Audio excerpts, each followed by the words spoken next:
मध्य प्रदेश के इंदौर में महिलाओं के साथ ब्लैकमेलिंग करके अय्याशी करना जिंदगी पर भारी पड़ गया। नमस्कार दोस्तों, मैं उपेश कुमार आप सभी का स्वागत करता हूं हमारे और आपके अपने चैनल कुम्हरिया टीवी में क्राइम की एक दर्दनाक कहानी के साथ। दोस्तों, सबसे पहले आपके प्यार और सपोर्ट के लिए शुक्रिया कि आप लोग मेरे वीडियो को पसंद करते हैं। अगर आप चैनल पर नए हैं या अभी तक चैनल को सब्सक्राइब नहीं किया है तो सब्सक्राइब कर लीजिए और घंटी के बटन को क्लिक कर लीजिए ताकि मेरी हर वीडियो का नोटिफिकेशन आप तक पहुंचती रहे। तो चलिए दोस्तों, कहानी को विस्तार से जानते हैं। मध्य प्रदेश के जिला इंदौर के नंदानगर निवासी रवि ठाकुर ने सरवटे बस स्टैंड के पास स्थित 3 होटल मां वैष्णो पैलेस, हनी और होटल सागर ठेके पर ले रखे थे। इन होटलों से रवि ठाकुर को अच्छी कमाई होती थी। सरिता ठाकुर से रवि ठाकुर की पुरानी जान पहचान थी। सरिता ठाकुर इंदौर में ही एक ब्यूटी पार्लर चलाती थी। सरिता ठाकुर का ब्यूटी पार्लर भी ठीक ठाक चलता था। ब्यूटी पार्लर चलाने के दौरान उसके पास हर तरह की महिलाएं आती थीं। यही कारण था कि सरिता ठाकुर अधिकांश महिलाओं की कुंडली भली भांति जानती थी। सरिता ठाकुर और रवि ठाकुर के बीच काफी समय से प्रेम प्रसंग चलता आ रहा था। उसी के चलते सरिता रवि ठाकुर के पैसे से मालामाल हो गई थी और यही कारण था कि सरिता ठाकुर हर वक्त रवि ठाकुर के लिए कुछ भी करने को तैयार रहती थी। रवि ठाकुर काफी पैसे वाला था। अपना पैसा वह ब्याज पर भी देने का काम करता था। इस सब में सरिता ठाकुर की ही भागीदारी होती थी। वही उसके लिए ऐसे ग्राहक ढूंढ कर लाती थी जिन्हें पैसों की जरूरत होती थी। सरिता ठाकुर के पास हर रोज ऐसी कई महिलाएं आती थीं जिन्हें पैसों की सख्त जरूरत होती थी। उसके बाद सरिता उनको रवि ठाकुर के पास ले जाकर उससे मिलवाती और फिर उसे उसकी जरूरत के हिसाब से उसे पैसा दिलवाती थी। उस पैसे की वापसी की जिम्मेदारी भी सरिता ठाकुर की ही थी।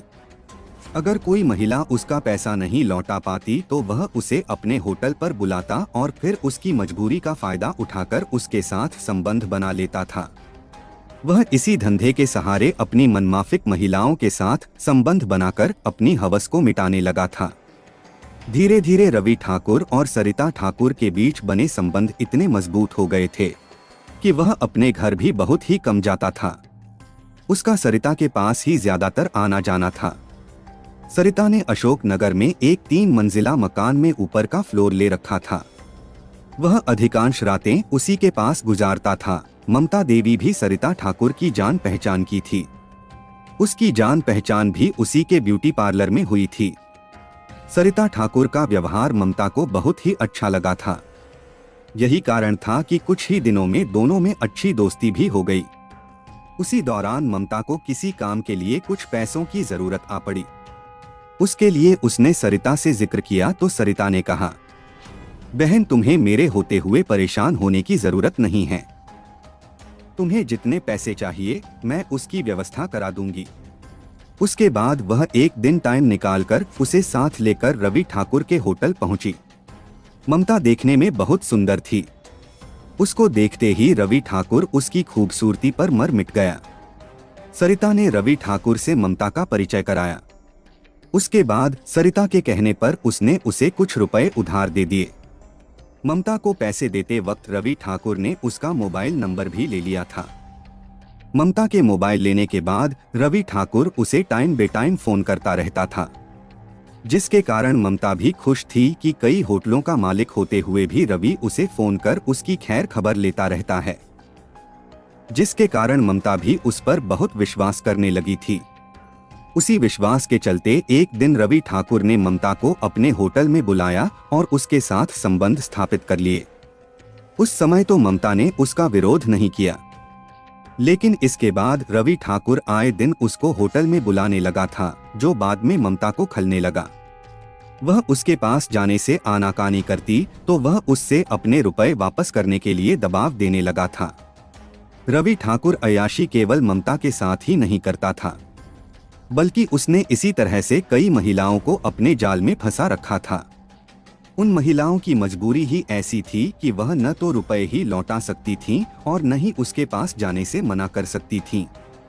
ममता को यह भी पता चल गया था कि इस सब में सरिता ठाकुर की मिलीजुली साजिश थी। वो ही औरतों को फंसाती और फिर रवि ठाकुर के सामने परोस देती थी। उसे इस दलदल से निकलने का कोई रास्ता नजर नहीं आ रहा था। एक दिन रवि ठाकुर ने ममता को फोन मिलाया तो वह उस वक्त टॉयलेट में गई हुई थी।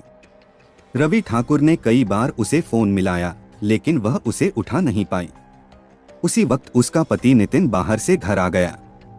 ममता का फोन बार बार बजने के कारण नितिन ने ही उसे रिसीव किया। नितिन के रिसीव करते ही रवि ठाकुर ने फोन काट दिया। उसके बाद नितिन ने अपनी ओर से उसे फोन लगाया तो उसने रिसीव नहीं किया, जिससे नितिन को कुछ शक हो गया। तब तक ममता भी टॉयलेट से बाहर आ गई थी। नितिन ने उसके आते ही बताया कि रवि ठाकुर का फोन था। तब ममता ने बात टालने के लिए कह दिया कि वह अपने पैसे वापस मांग रहा है। तब नितिन ने ममता से कहा कि उससे कह देना कि उसके पैसे वापस करने में कुछ और वक्त लगेगा। उसके बाद नितिन कुछ काम से घर से निकल गया। तब ममता ने रवि ठाकुर को फोन किया तो उसने रिसीव करते हुए कहा कि आज शाम वक्त निकालकर कुछ समय के लिए होटल आ जाना। ममता ने आने से मना किया तो थोड़ी देर बाद ही रवि ठाकुर ने उसके मोबाइल पर एक वीडियो सेंड कर दी।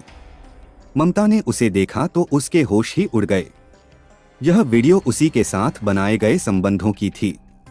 उसके थोड़ी देर बाद ही रवि ठाकुर का फोन आ गया। ममता रानी, हमारी वीडियो आपको कैसी लगी? अगर आपको सही लगी तो यह आपके पति के नंबर पर भी भेज दूं। शायद उसे भी पसंद आ जाए। यह बात सुनते ही ममता को दिन में तारे नजर आ गए। उसने सोचा कि यह वीडियो उसके पति ने देख ली तो वह तो उसकी जान ही ले लेगा। उस दिन उसे पहली बार लगा कि वह बुरी तरह से फंस चुकी है। उसने इस बात की शिकायत सरिता से की तो सरिता ने भी उसे उल्टा जवाब दिया। अगर तुम्हें यह सब बुरा लग रहा है तो रवि बाबू के पैसे लौटा दो। सरिता की यह बात ममता को बहुत ही बुरी लगी। फिर वह सरिता से भी नफरत करने लगी थी, लेकिन उसे उस दलदल से निकलने का कोई रास्ता नजर नहीं आ रहा था। रवि ठाकुर ममता की मजबूरी का फायदा उठाते हुए आए दिन उसे अपनी हवस का शिकार बनाने लगा था। जब ममता उसकी हरकतों से परेशान हो गई तो उसने यह बात एक दिन अपने पति को यह बात बता दी। यह बात सुनते ही नितिन बौखला उठा। इस जानकारी के बाद नितिन और ममता के बीच काफी मनमुटाव भी पैदा हो गया था, जिसके कारण कई दिनों तक दोनों के बीच लड़ाई झगड़ा भी हुआ था। ममता ने पति को यह भी बता दिया कि इस सब की जिम्मेदार सरिता ठाकुर ही है। उसी ने उसके साथ संबंध बनाने के लिए उसे मजबूर किया था। इसके बाद नितिन और ममता उससे पीछा छुड़ाने के लिए किसी रास्ते की तलाश में लग गए। रास्ता भी ऐसा कि जिससे उन्हें रवि का पैसा भी न देना पड़े और उससे हमेशा हमेशा के लिए पीछा भी छूट जाए। सलाह मशविरा के बाद दोनों ने सरिता ठाकुर और रवि ठाकुर को मौत के घाट उतारने का फैसला कर लिया। प्लानिंग के लिए उन्होंने करीब 1 महीने तक क्राइम सीरियल देखे। तब पति पत्नी दोनों ने मिलकर दोनों को मौत के घाट उतारने की योजना बनाई। फिर वह उसी योजना के तहत रवि ठाकुर के फोन आने का इंतजार करने लगे।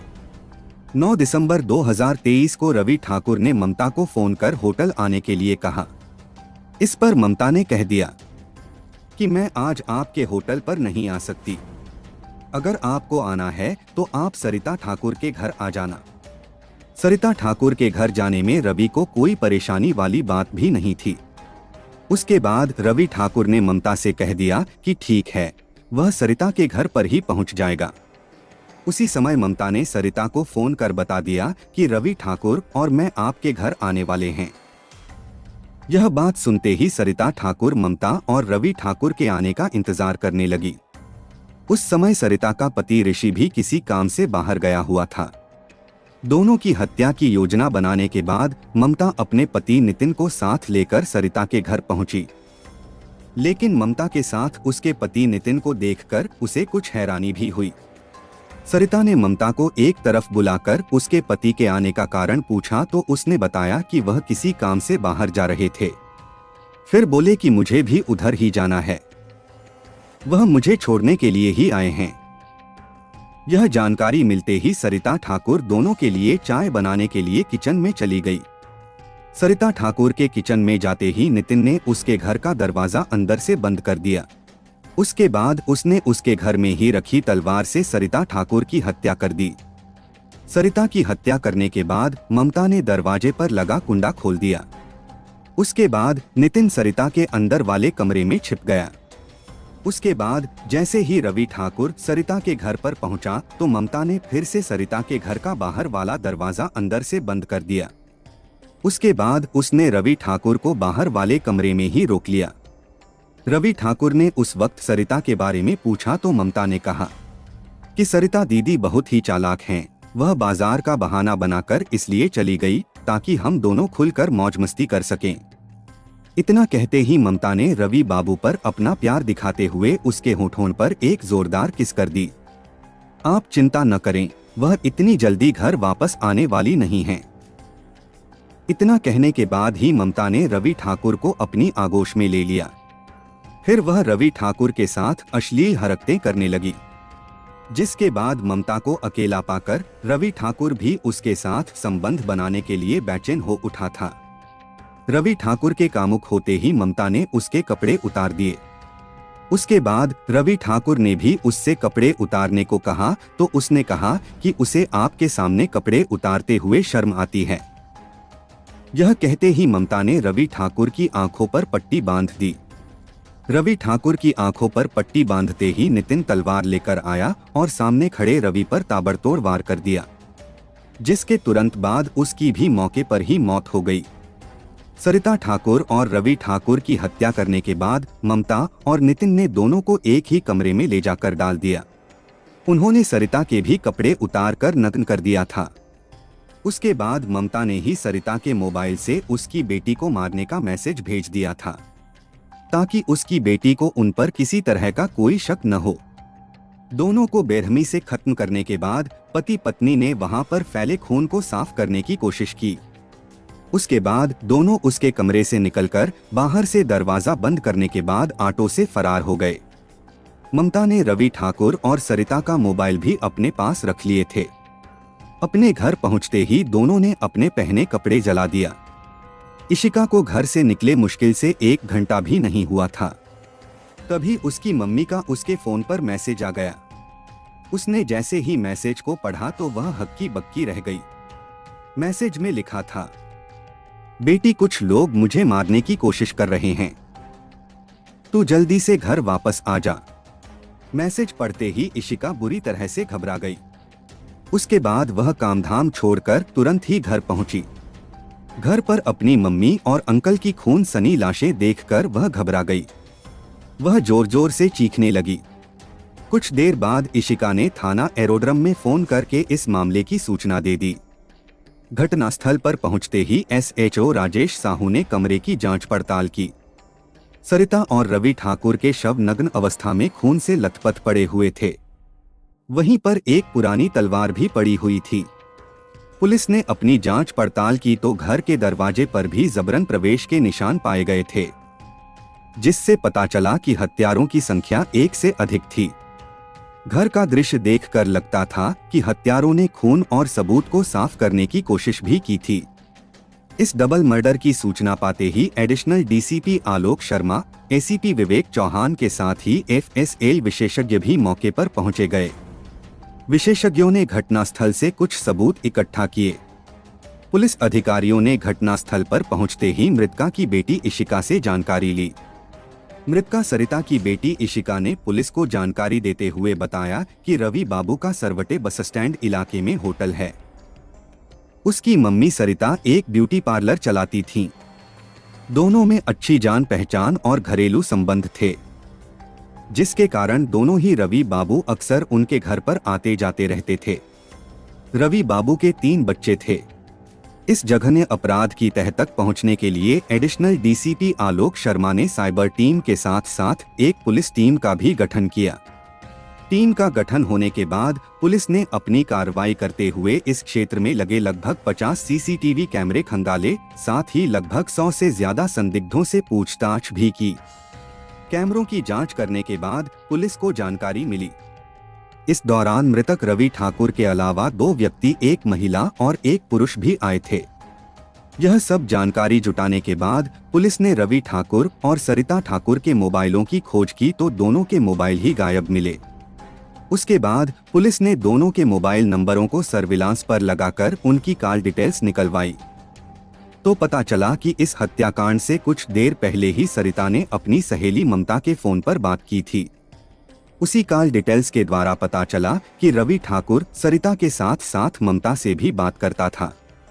पुलिस ने सीसीटीवी कैमरे की फुटेज के आधार पर ममता की शिनाख्त की तो पुलिस का शक उसी पर पक्का हो गया। उसी शक के आधार पर पुलिस ने ममता के घर पर दबिश दी तो वह घर से गायब मिली। उसके बाद पुलिस ने उसके मोबाइल पर संपर्क करने की कोशिश की तो उसका मोबाइल भी बंद मिला। उसके मोबाइल को ट्रेस करते हुए पुलिस ने देर रात देवनगर से ममता उर्फ पिंकी और उसके पति नितिन को गिरफ्तार कर लिया था। दोनों पति पत्नी को अपनी हिरासत में लेते ही पुलिस ने उनसे इस हत्याकांड के संबंध में पूछताछ की तो दोनों ने जल्दी ही अपना अपराध स्वीकार कर लिया। ममता ने पुलिस को बताया कि काफी समय से रवि ठाकुर उसके साथ ब्लैकमेलिंग का खेल खेल रहा था। पुलिस ने रवि ठाकुर के मोबाइल की गैलरी सर्च की तो उसमें कई महिलाओं के अश्लील वीडियो मिले जो सभी उसी के होटल में बनाए गए थे। पुलिस को रवि ठाकुर के होटल में कई गुप्त कैमरे भी मिले जिनके सहारे से ही वह महिलाओं के साथ अश्लील हरकतें करते हुए उनकी अश्लील वीडियो बनाकर उनके साथ अवैध संबंध बनाता था। इस हत्याकांड के खुलासे के बाद पुलिस ने आरोपियों की निशानदेही पर आरोपियों के जले कपड़े और दोनों मृतकों के कपड़े के साथ साथ हत्या में प्रयुक्त तलवार भी बरामद कर ली। दोस्तों, आज की कहानी यहीं खत्म होती है। आज की कहानी के बारे में आपकी क्या राय है, कमेंट बॉक्स में लिखें। वीडियो के अंत तक बने रहने के लिए आपका बहुत बहुत धन्यवाद।